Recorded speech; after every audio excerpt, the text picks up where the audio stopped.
안녕하세요. 책사입니다. 우리의 옛 이야기 시작하겠습니다. 유생 아무개는 본래 경상 사람이었다. 이른 나이에 문명이 있어 20살에 진사를 하였으나 가세가 빈곤하므로 수원으로 이사가서 살았다. 그의 아내 남씨는 재색을 갖춘 아름다운 여인으로 바느질로 생활을 꾸렸다. 하루는 문 밖에서 왁자찍을 떠드는 소리가 들렸다. 한 여자가 건물을 잘한다 하는지라 유생들이 뜰 안으로 불러들여 재주를 시험하러 보았다. 그 여자가 부인 남씨를 한참 응시하더니 돌연히 대청에 올라가 앉고는 크게 곡을 하였다. 유생이 그 까닭을 알지 못하여 그의 아내에게 물어보니 일찍이 본 적이 있습니다 라고 대답하고 여자는 건물을 추지 않았다. 여러 날을 머무른 후에 돌려보냈다.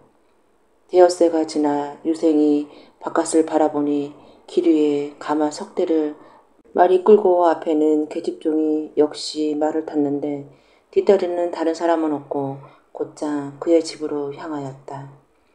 유생이 매우 의심스러워 사람으로 하여금 어디에서 오는 내행인데 우리 집에 잘못 오느냐 하고 물으니 대답하지 않고 곧장 안으로 들어와 교자를 안뜰에 내리고 사람과 말은 모두 바깥마당으로 나가 여관으로 갔다.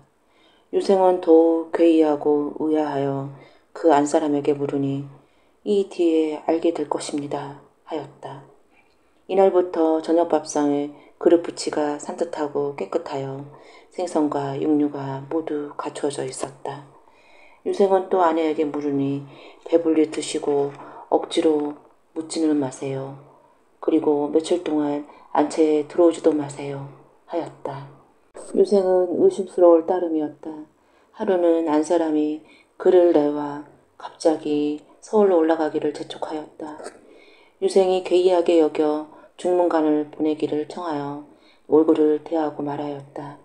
내행은 어디서 왔으며 조석의 공급은 어째서 전일에 비하여 풍성하고 깨끗하며 또 나에게 서울행을 재촉하면 무슨 까닭이오. 남씨가 말하였다. 이에 관한 사실은 다 다음에 알려드릴 것입니다. 서울행에 쓰일 사람과 말에 대해서는 반드시 개념하실 필요가 없습니다. 다만 길을 떠나시기만 하세요. 유생은 몹시 의아스러웠으나 처가가 바라는 대로 하였다. 다음 날 세 개의 가마가 전날처럼 말을 멍을 지우고 유생 자신이 탈 말도 안창을 갖추어 기다리고 있었다. 유생이 부득이 말을 타고 일행을 따라갔다. 서울 남대문에 도착하여 회동에 들어갔는데 한 큰 저택의 안뜰에 도착하였다. 유생은 중대문 밖에서 말을 내려 사방을 둘러보니 곧 빈집의 한 구석이었다. 바깥 대창에는 돗자리를 깔고 서책, 불과표리 등의 문방제구가 잘 정리되어 자위에 벌려져 있었다.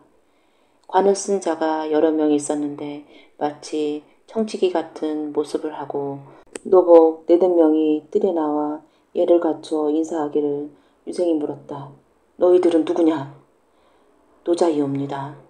이 댁은 누구의 집이냐? 진사님 댁이옵니다. 여기 좌우에 갖춘 물건들은 누구를 위한 것들이냐? 모두 진사님께서 쓰실 물건입니다. 유생이 이러한 까닭을 헤아릴 수가 없어 홀로 우두커니 앉아 있었다. 저녁을 먹고 밤이 깊은지 오래되었다. 그의 부인이 글을 보냈는데 오늘 밤 한미인이 올 것이니 외로운 나그네 마음을 위로하세요 라고 쓰여져 있었다. 유생은 우스갯소리를 여길 뿐이었다. 청지기들이 나가자 안에 한 쌍의 갈매머리를 한 계집종이 한 절세미인을 감싸고 와 촛불 아래 앉히고 곧 친구를 폈다. 유생이 그 연유를 풀지 못하여 어느 곳에 사는 미인인데 나와 동침으로 원하는 게요 물었으나 미인은 미소만 지을 뿐 대답하지 않았다. 유생은 그 까닭이 어떠한지는 알지 못했지만 이미 부인의 편지가 있었고 또 미인을 보니 품고 싶은 정이 자제하기 어려웠다. 드디어 그 여인의 옷 같은 손을 잡고 사랑을 나눌 비단 이불로 들어가 어수지락을 다하였다. 다음날 아침 부인 남씨가 다시 글을 써 새로운 사람을 얻음에 할애하고 또 말하였다. 오늘 밤에 또 다른 미인을 보내겠습니다. 그날 밤이 되니 시비들이 전날 밤처럼 한 미인을 부축하여 나오는데 자세히 살펴보아도 어제 그 미인이 아니었다. 유생은 또 새로운 여자와 더불어 오누지력을 보냈다. 또 다음날 아침 남씨가 그를 보내 축하하였다. 오후가 되자 문 밖에 갑자기 갈도하는 소리가 나오며 한 종이 들어와 아뢰었다. 곰파사 대감께서 행차하셨습니다. 유생이 깜짝 놀라 숨이 멎은 듯하여 마루로 내려와 두 손을 마주잡고 섰다. 조금 있으니 한 백발노인의 노제상이 초원을 타고 들어와 유생을 보자 호련히 손을 잡고 마루에 올라가 좌정하였다. 유생이 물었다. 대감께서는 어느 존귀한 분이신지 모르겠습니다. 소생은 한 번도 뵌 일이 없습니다. 어떻게 오셨는지요?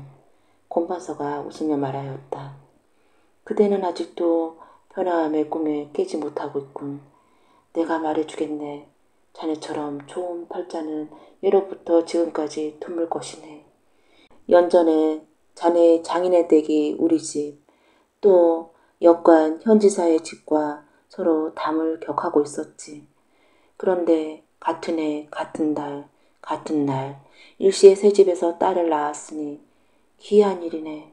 각자 8, 9살이 되자 그 덕성과 용모, 언행과 동작이 막상막하하여 또 그 심지가 서로 합하여 새 낭자가 서로 떨어지지 않으며 왕래하고 놀더니 저희들끼리 맹세하기를 장차 시집갈 때 함께 한 사람을 섬기기로 굳게 약속하였다네.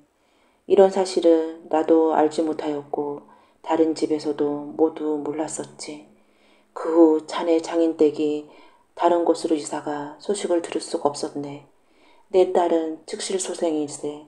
나이가 개년에 이르자 혼사를 의논하면 죽기로 저항하며 옳지 않으며 다만 말하기를 이미 전에 한 약속이 있으니 아무개 낭자를 따라 한 사람을 섬길 것이라 하네.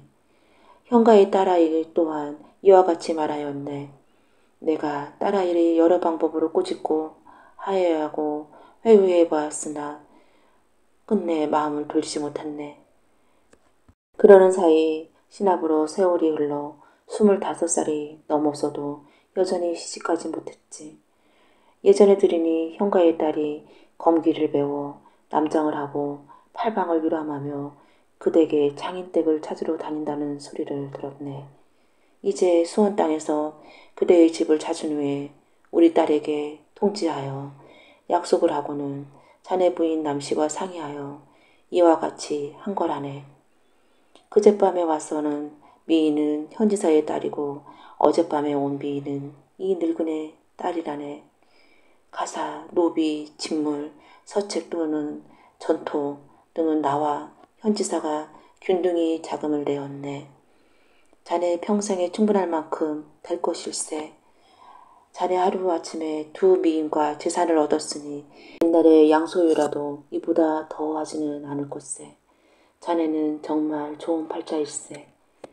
유생이 듣기를 마치니 꿈을 처음 깬 것 같아 심히 기이하여 가만히 속으로 탄식하였다. 곰팔사가 즉시 하인에게 현지사를 청하여 오라고 시켰다.